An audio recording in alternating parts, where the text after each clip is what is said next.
Napakainam na tayo sumangguni sa tinatawag na pinakamarunong na tao na nabuhay sa balat ng lupa, si Solomon. At ang pag-aaral natin, pinamagitan natin, enjoy what you have. Kailangan na lasapin at tamasahin ang kasiyahan mula doon sa mga ipinagkakaloob sa atin ng Diyos. Ama namin sa langit, salamat sapagkat kayo Diyos na kumikilala sa aming mga kakulangan. Palakasin niyo ang aming mga kahinaan at gawin niyong karunungan ang aming mga kamangmangan. Teach us, speak to us, O God. Walk in our midst. Touch our lives, touch our hearts. Be our strength, be our guide. At nawa, Panginoon, sa aming pagtitipon ay pagkalooban niyo kami ng inyong pagtatanggol mula sa gawa ng mga masasamang tao at masasamang espiritu. Ganon din, Panginoon, may you protect our loved ones who are not with us right now. And may you take care of all of us like who you are, a father, shepherd, that you are our leader, our teacher, our shelter, and our fortress. Nawa, Panginoon, sa aming pag-aaral, bigyan niyo kami ng insights. Give us wisdom to apply to daily life these lofty, these noble, and beautiful ideas. Lead us, teach us. In the name of Jesus, our teacher and healer, we pray. Enjoy what you have. Ecclesiastes 6, verses 1 to 6. I have seen another evil under the sun, and it weighs heavily on men. God gives a man wealth, possessions, and honor, so that he lacks nothing his heart desires. But God does not enable him to enjoy them, and a stranger enjoys them instead. This is meaningless, a grievous evil. A man may have 100 children and live many years, yet no matter how long he lives, if he cannot enjoy his prosperity and does not receive proper burial, I say that a stillborn child is better off than he. It comes without meaning, it departs in darkness, and in darkness its name is shrouded. Though it never saw the sun or knew anything, it has more rest than does that man, even if he lives 1,000 years, twice over, but fails to enjoy his prosperity. That's a problem with men, as Solomon has observed it. And he asks, do not all go to the same place? Maraming mga pag-aaral na ginawa itong si Solomon sa buhay. Nire-review niya, at nung sinulat niya itong ating binabasang aklat, siya ay nasa advanced years na ng kanyang buhay. Kaya finilter na niya ng mga maaalala niya ang lahat ng mga naganap. Natutunan na niyang kuhanan ng moral lesson ng mga causes and effects ng kanyang buhay, at ito ang idinadagdag niya na kaalaman tungkol sa buhay. It's not the having, but the enjoyment of what one has that counts. Sinya, baliwala naman kung napakarami mong mga ari-arian, hindi mo naman na-enjoy. Baliwala ko, ang dami mo naipundar, ang dami mong naipon, pagkatapos hindi ka naman nabigyan ng pagkakataon na lasapin ang saya, ang sarap, ang kasiyahan na ibinibigay ng mga bagay na yan.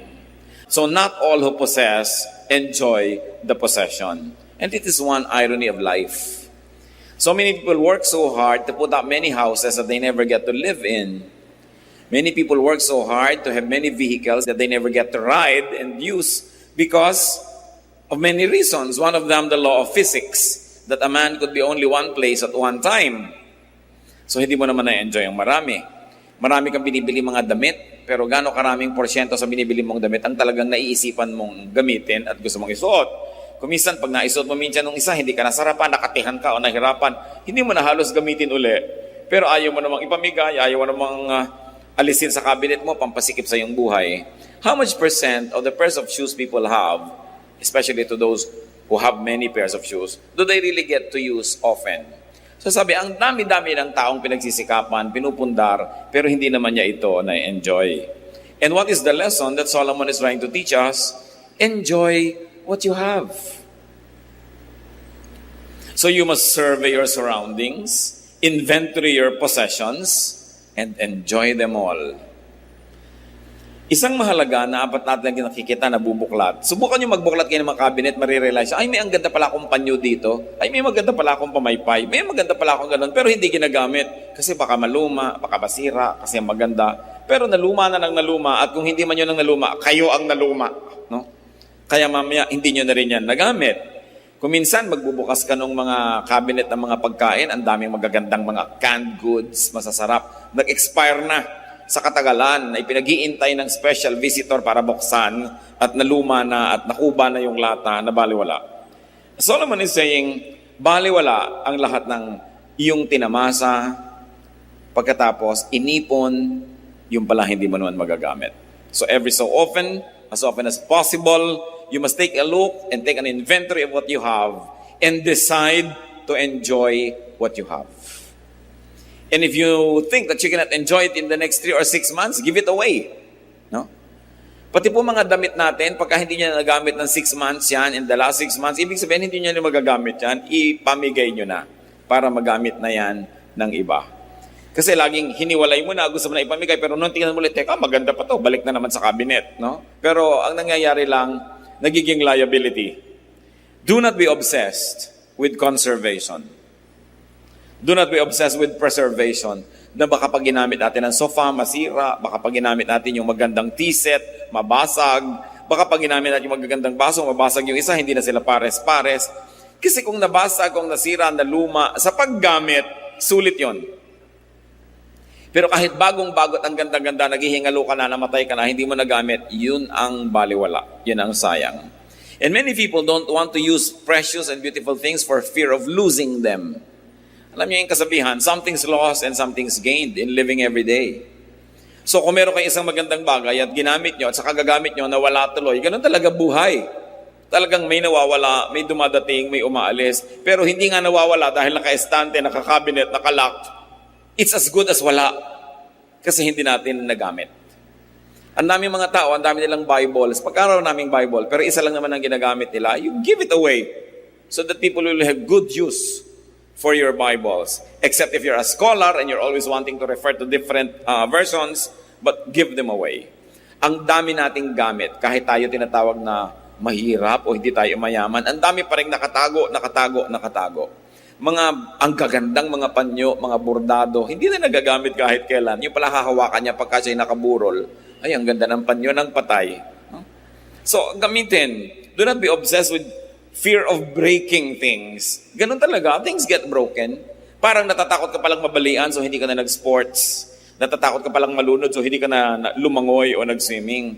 Natatakot kang bumangga yung sasakyan, so hindi ka na umaalis ng bahay. Dapat ang tao na bubuhay siya ng buong buhay, ginagawa niya lahat ng pwede niyang gawin para makaiwas siya sa mga sakuna at ipinapasa Diyos na niya yung resulta nun. But go on living because life is short. As we have been told that life is 70 years. And if one was very healthy, probably 80. Pero hanggang doon pa rin yun, maiksi yun, kaya hindi dapat sinasayang ang mga sandali. Karamihan, itinuturo sa mga pulpit na tulad nito, sa mga religious gathering, na lagi na lang magtiis ka, magtipid ka, pero hindi yon ang nakikita natin talaga itinuturo sa Biblia, lalo ni Solomon. Because God likes us to have a full life. Life is a gift from God. It is not a problem to be solved. It is a gift to be enjoyed. And a very high level of spirituality is to find the maximum enjoyment in life that God has pre-designed and God has preordained for His people to enjoy. Hindi naman tayo nilikha ng Diyos para parusahan o torturen. Nilikha niya tayo para lasapin natin ang kanyang kabutihan at ang lahat ng kagandahan ng kanyang loob. Of course, things will wear out, things will depreciate, things will fade and tarnish, even disintegrate. But if that happens, while you are deriving enjoyment and satisfaction from those things, then they would have served their purpose. Basta gamit ang gamit, sulit. Pero kung hindi nagagamit, baliwala. Bibili ng pagkaganda-gandang sofa, tatakpan ng plastic, at nakaupo sila lahat sa mga bangko, nakaupo sa tabo, sa lata, sa lalagyan ng floor wax, no? Dahil ayaw gamitin ang sofa. Meron ang ganda-gandang kusina, tapos nandun sa dirty kitchen gumagawa. Ano, sasambahin mo, sabi, good morning kusina, ayaw kitang galawin, no?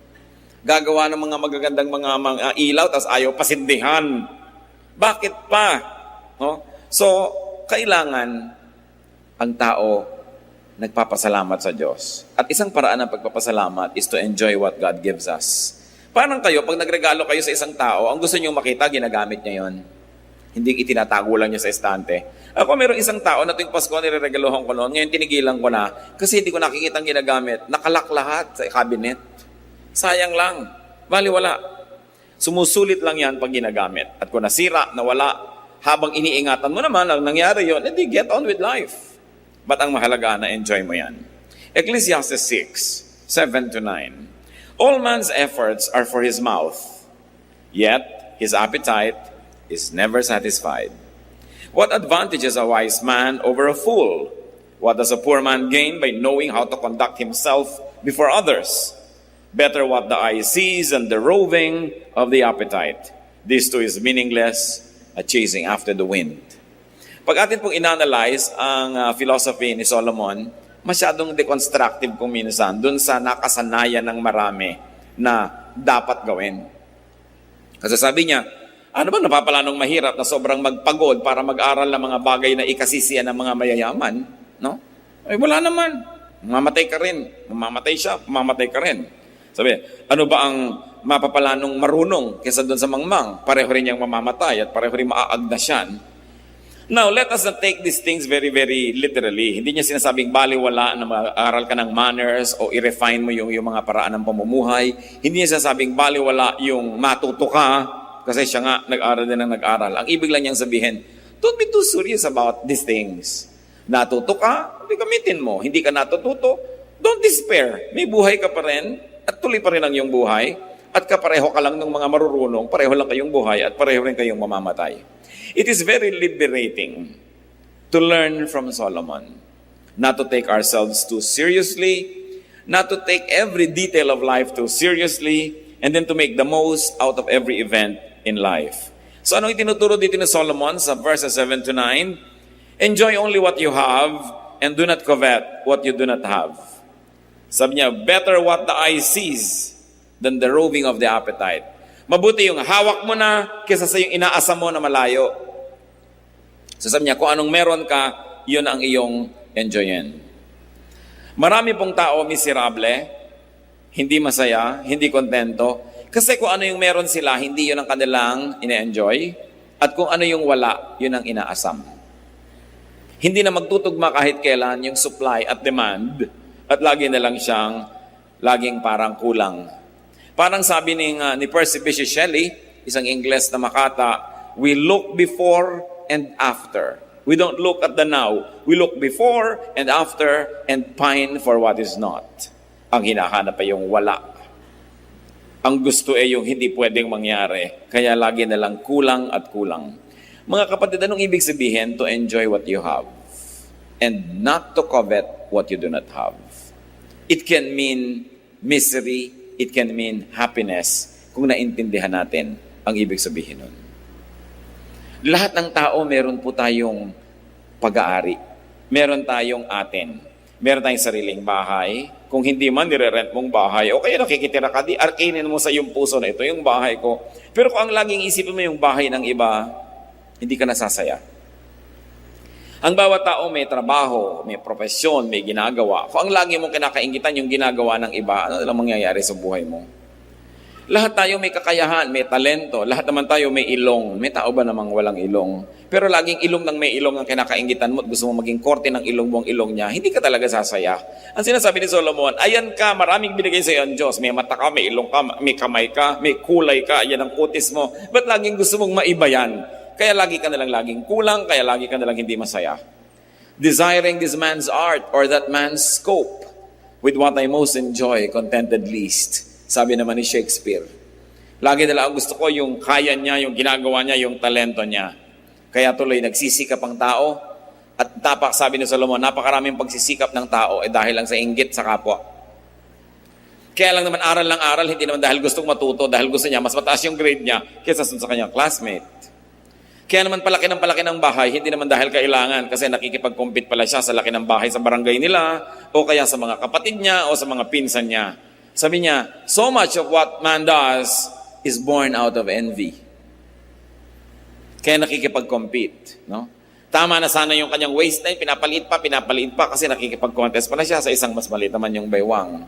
Hindi ka natitigil dahil sabi nga sa Desiderata, there will always be the greater and the lesser person than yourself. So what is important is for you to be at peace with yourself.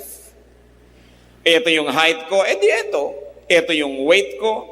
What I'll do is I'll do my best so that I'll be healthy, pero kung talagang doon na lang, di ito ako. Ito yung kulay ko, ito yung buhok ko. Kaya napakaraming tao nakakalbo. Sa dami na nang inilagay ng mga asupre sa ulo para mag-straight ang hair. No? Kung kulot ka ba, di kulot. Marami ka pang mahuhuling insekto. Bakit laging kailangan iba ka, iba?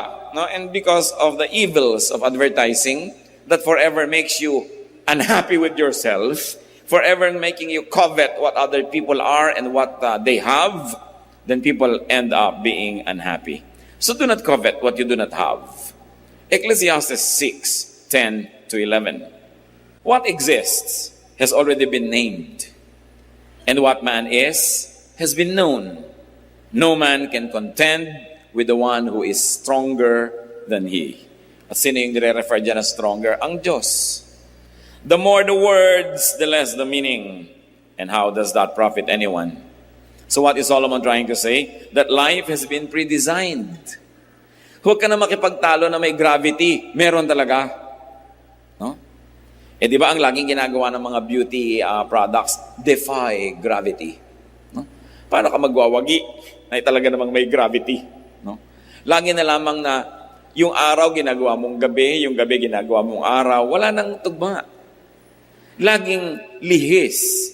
Sabi, huwag ka na lang makipag-contest doon sa nakatakda na. Mag-adjust ka na lang, sasaya ka pa. It is pointless to argue with God. Meron pang, bakit ba ako naging Pilipino? Sana dapat ako Eskimo. Pilipino ka nga, kahit mangisay ka dyan, mapapalitan mo ba yung katotohanan na yon? So, magpakabuting Pilipino ka na. Maraming, bakit ba ako ipinanganak na mahirap? Mapapalitan mo pa ba yung araw ng iyong kapanganakan at ang iyong sitwasyon? So, gusto mo palang umasenso, paasensohin mo lang sarili mo. Pero huwag mo nang sisihin ang iyong mga magulang, sisihin mong lumaki ka sa isang pulo, sa isang probinsya, kasi ganito, kasi ganyan. Sabi ni Solomon, walang mangyayari. Nakatakda na yan. Mag-adjust ka na lang, sasaya ka pa. So it is pointless to complain about life. Dahil sabi niya, how can you fight somebody who is strong? Meaning God. If God in His infinite wisdom has so ordained that this is going to be like this, then let it be. Samantalang hindi naman naniniwala ang inyong lingkod na bawat detalye ng buhay natin ay nakaguhit na, nakasulat na at nakatakda na para na lang isang script na babasahin, pero may general framework ang buhay na talagang nakatakda at hindi na yun naiiba pa. Yung mga detalye na lang, how you deal with it. Halimbawa, talagang ang tao ay mamamatay. Kung nakatakda yun, may magagawa ka ba para ibahin yun? Pero siguro naman, kung nag-iingat ka sa buhay at kinakasihan ka ng magandang panahon, mapapahaba-haba mo ang iyong buhay kaysa sa iba na hindi maingat. Pero kahit mapahaba mo pa ng plus 20 years yan, mamamatay ka pa rin.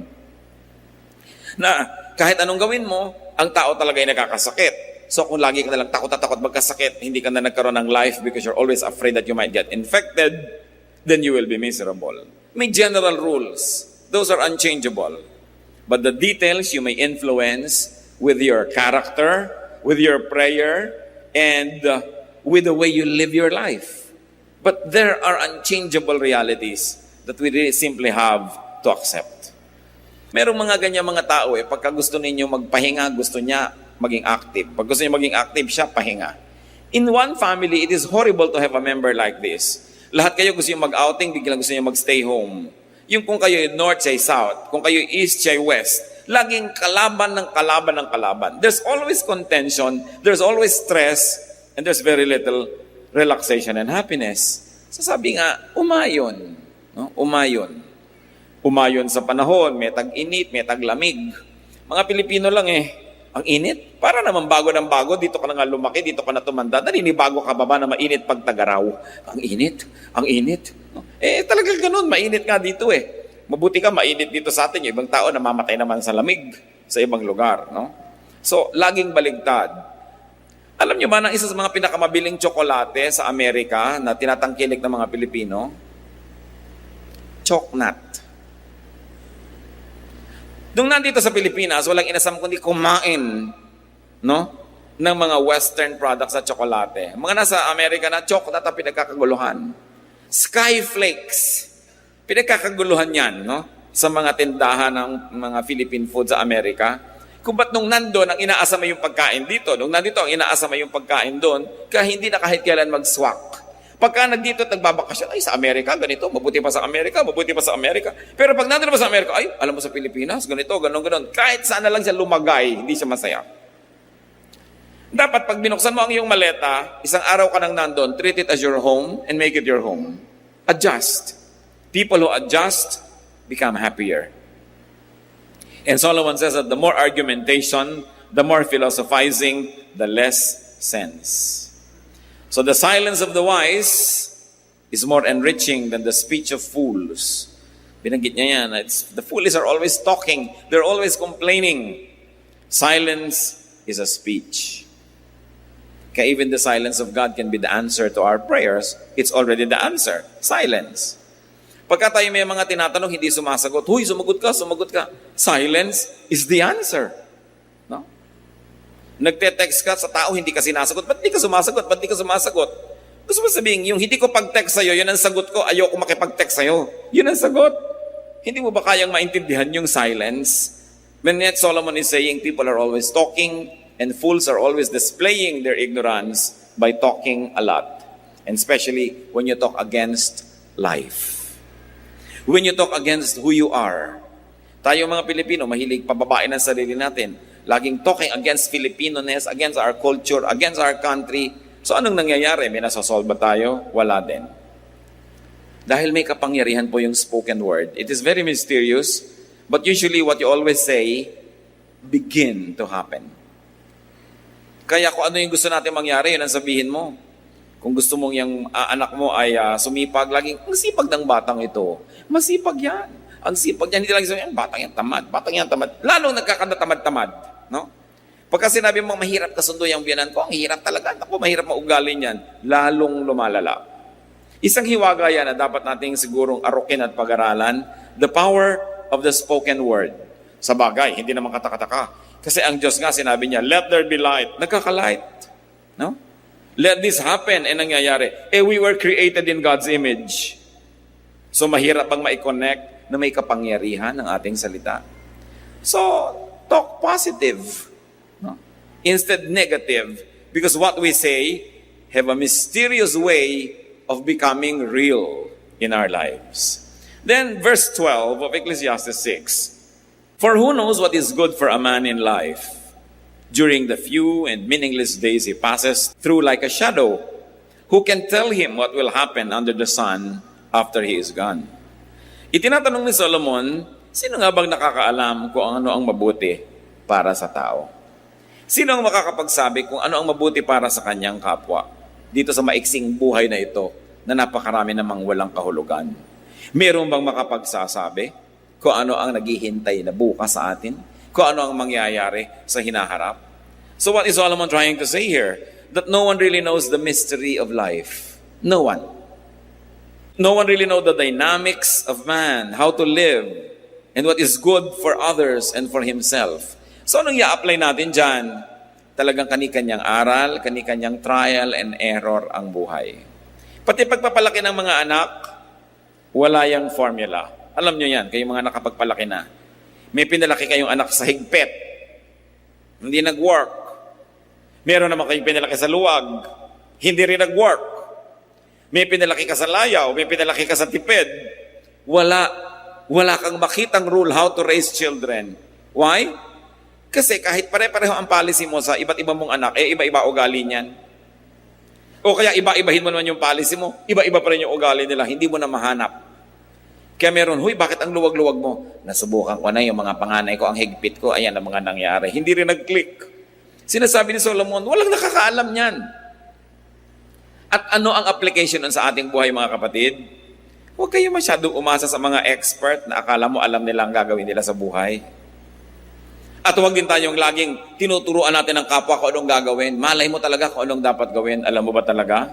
So binibigyan natin ang sarili natin at ang ating kapwa ng kalayaan na pag-aralan ng buhay at gumawa ng mga experiment din sa buhay. Don't play it too safe. Because to play it too safe, when nothing happens in your life, that's when you don't have a life. And what does it mean? That we must allow ourselves to commit mistakes. And that we must allow people around us to commit mistakes. Because nobody really knows what to do. Hindi talaga natin alam ang buhay. Kaya sinasabi ni Solomon, just relax and enjoy life. Don't be too serious. Gusto mo lagi kang maging top, maging honor, hindi ka na lagi mag-enjoy niyan. O may mga grading period, may mga time na hindi ka honor, di wag. Ngayon, kung kaya mong lagi maging honor without stealing happiness from your own self and without making other people miserable, then it's all right. You don't always have to be number one. And brothers and sisters, if you can, whenever you can, be wise. Don't be number one. Yan ang isa sa mga pinakamahihirap na mga pasanin sa buhay, that you are number one. Una, mahirap maging number one. Pangalawa, ang hirap i-maintain ang pagiging number one. Wala ka nang gagawin kundi i-maintain yan. Look at many students, na mga honor students, they are robbed of their childhood. Lagi na lang isinusubsub ng nanay sa pag-aaral, mag-aral. Hindi na naging bata kahit kailan. Hindi na nakapag-enjoy na maging bata. Kasi may obsession. Kung obsession ng magulang, yung anak niya laging malinis, hindi na nag-enjoy ang bata, parang manika na nasa eskaparate.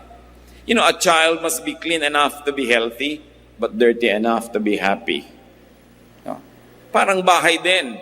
A house must be clean enough to be healthy, but dirty enough to be happy. Kasi kung minsan parang ospital na yung bahay mo, ang higpit pala nung misis na nakatira doon, no? Pati yung asawa, pagka humiga sa kama, nalukot. Tumayo ka, nalukot. Ayusin muna natin. You know, nilalayasan ng asawa yung mga ganon. There must be a little carelessness, a little, relaxation for life to be nice. Merong mga tao, nakahiga na lang at lahat, may makikita pang kaprasong palito sa sahig, babangon pa para linisin. Sobrang obsessed. Pero, you don't only make yourself a slave, but you make everybody else around you miserable, especially when they do not share your enthusiasm, and they are compelled to dance to your music. Kaya dapat din natin ginagawang goal, yung madali tayong makasama, yung masarap tayong kasama. No? Hindi yung napakahirap kang kasama, lahat para nakatungtong sa dulo ng sibat, kailangan mag-balance ka, lahat ng gagawin mo, numero. So, hirap na hirap ang iyong kasama. Let others enjoy their lives. Why? Because Solomon said, nobody knows how to live life. So don't pretend that you know, and don't pretend that you can impose on others how to live. Hindi ko mo ikaw ang kumikita, hindi ko mo ikaw nagpapakain sa yung mga tinatangkilik, yung style mo na lagi ang masusunod, yung haba ng patilyang gusto mo ang patilya ng lahat ng pakain mo sa buhay, yung paraan mo ng pagkain, yung timpla ng iyong suka ang gusto mong masunod ng lahat dahil ikaw yung may pera. Giving people around us the freedom that God has really intended for every human being is one of the greatest gifts that we can give to people. Napakarami pong buhay, mga kapatid, hindi talaga naipamuhay ng may-ari kasi nakasunod lang sa anino ng iba. Lalong-lalo kung meron tayong tatay o nanay o lolo o tita na very domineering, and they also happen to be economically powerful, many lives are never lived. They just become footnotes of the life of the people who control them. And because we really don't know, nobody's really sure what works and what doesn't, we must permit the other person, those who are near us, to live life in the way they think they should live it. We should not even impose our morality, even our religious beliefs on others, because even a religious belief is very personal. Ayaw mong kumain ng ganito, huwag mong ipilit sa iba. Ayaw mo ng ganitong gawin dahil sa iyong morality, huwag mong ipilit yan sa iba. Kasi tayo isa-isa, kanya-kanyang haharap sa Diyos. Kanya-kanya tayong mananagot. Ecclesiastes 6:12, for who knows what is good for a man in life? Talagang napakaraming susubukan mo para mo malaman. No one really knows what is good for a man in life. Tanong, lahat ba ng mga financial advisor mayaman? Diba ang dami ngayon, may bagong profession ngayon sa bangko, yung wealth manager. Ang itatanong muna, teka muna, wealthy ka ba? Hindi po, empleyado po ako dito. Anong malay mo na mag-manage ng wealth ko? Wala ka naman palang wealth, no? At hindi mo naman pala nagawang wealthy ang iyong sarili. Mga counselor, no, kaya kung counselor, itong tama. Teka, tahimik ba ang buhay mo? Payapa ba kayo mag-asawa? No, tahimik ba ang iyong pamilya? Tapos counsel ka ng counsel dyan. So, do all counselors enjoy a peaceful life? Are all doctors healthy? Are all caregivers strong? Are all preachers godly? Can fortune tellers tell their own fortunes? Bakit maraming manghuhula na mamatay, hindi nila nahulaan na mamamatay sila? No? Can all fortune tellers foretell their own future? Are parents and elders always right? You know that the answer to all this is no.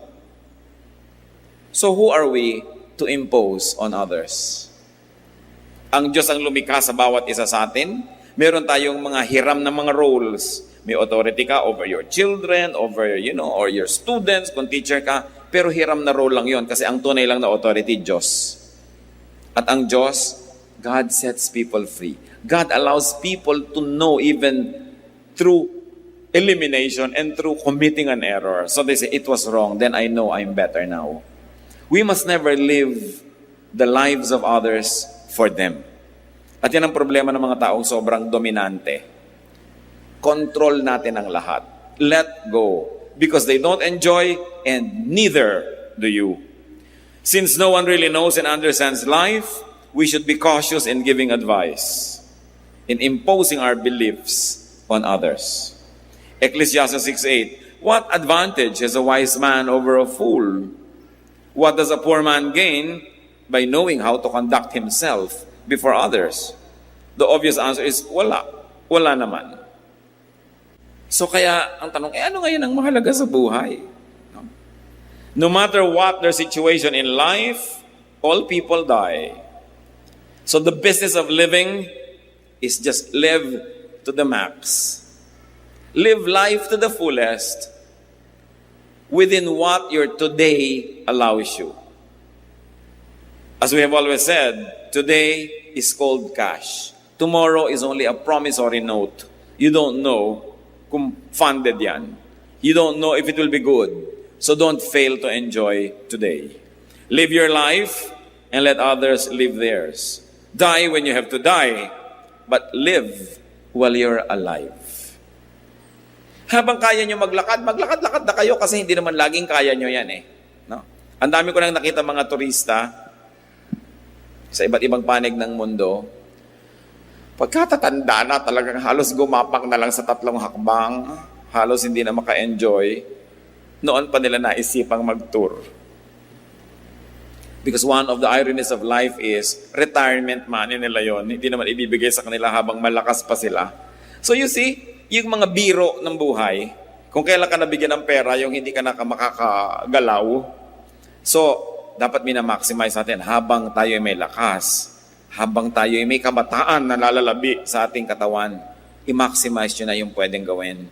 Because you are not sure if your strength will stretch together with your years. Kaya sayang yung, hindi ko pa ito nagawa noon, hindi ko pa nagawa. That's why we counsel young people not to marry very early. Kasi pag nag-asawa ka, lalo nagkaanak ka na, ang dami mo nang hindi magawa eh. No? Na dapat sana, doon sa edad mo na yun, nagagawa mo pa. Kaya nasisira kung napakaaga kung minsan ang nagiging mga pag-aasawa, lalo't wala namang maraming pera.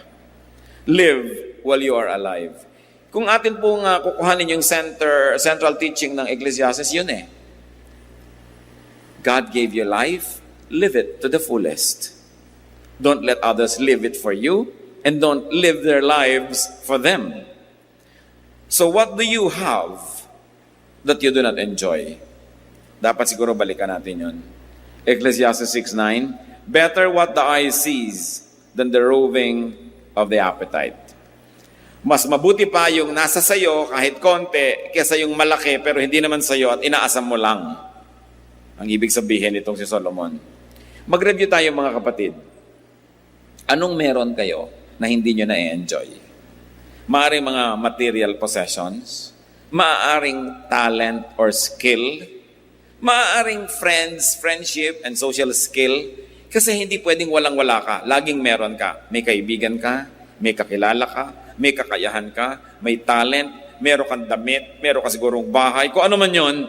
Pero isang pagtataksil sa kabutihan ng Diyos na yung meron tayo, hindi natin ma-enjoy.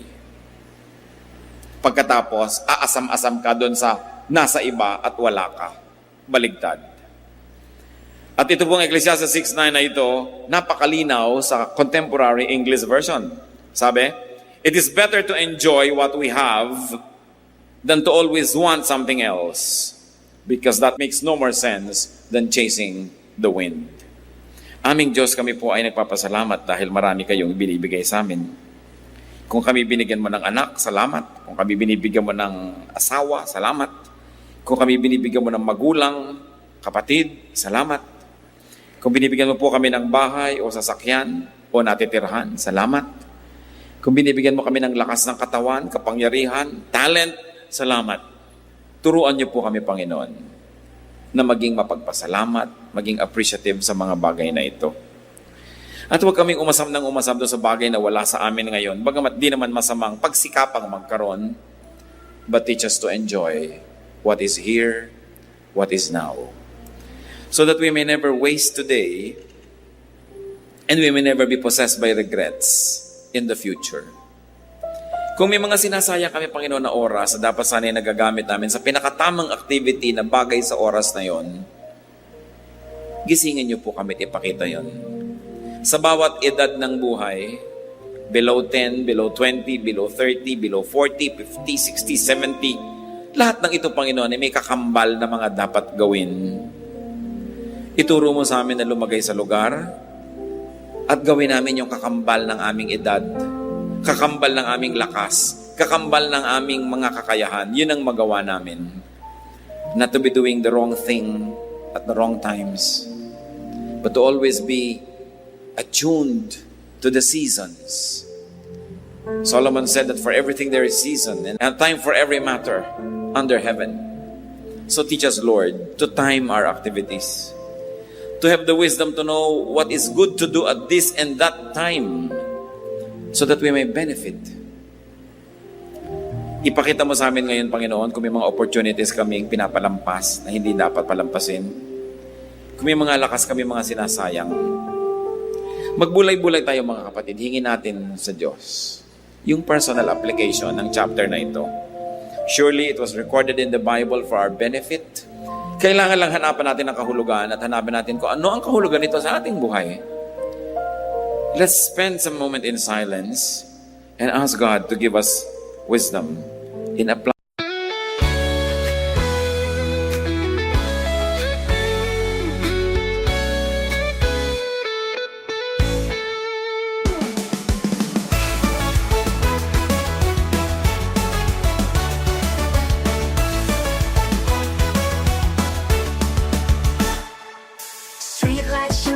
Michigan's tide, neon dreams paint the city side by side. Got my boombox thumping, hairspray in the air. Tonight's the night, baby, anything can happen, I swear.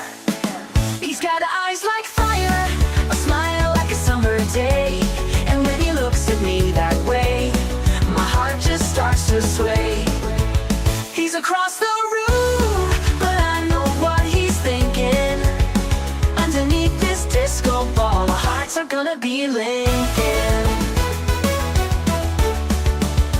Windy City nights, hearts beating like a drum. Got that magic feeling, something beautiful's begun. He's holding out his hand under the neon glow. Tonight we're gonna rewrite the stars, baby, don't you know? We're cruising down Lakeshore Drive, radio blasting our song. He's holding my hand tight, knows how to treat a girl right all night long. We're young, we're wild, got the whole world at our feet. This feeling's electric, baby, can't you feel the heat? He leans in close, whispers secrets in my ear. The city fades away, all I hear is him right here. Fireworks in my soul, this moment's meant to be. Underneath the Chicago moon, he's everything to me. He's got eyes like fire, A smile like a summer day, and when he looks at me that way, my heart just starts to sway. He's across the room, but I know what he's thinking. Underneath this disco ball, our hearts are gonna be linking. Windy City nights, hearts beating like a drum. Got that magic feeling, something beautiful's begun. He's holding out his hand under the neon glow. Tonight we're gonna rewrite the stars, baby, don't you know?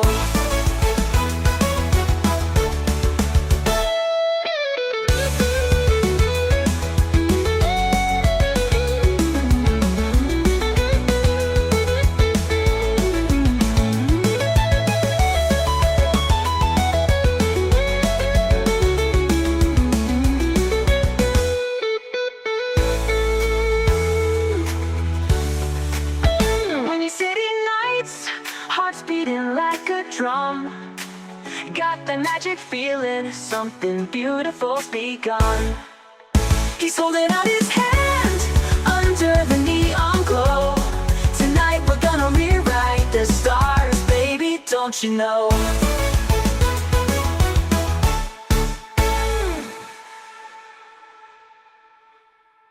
Thank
you.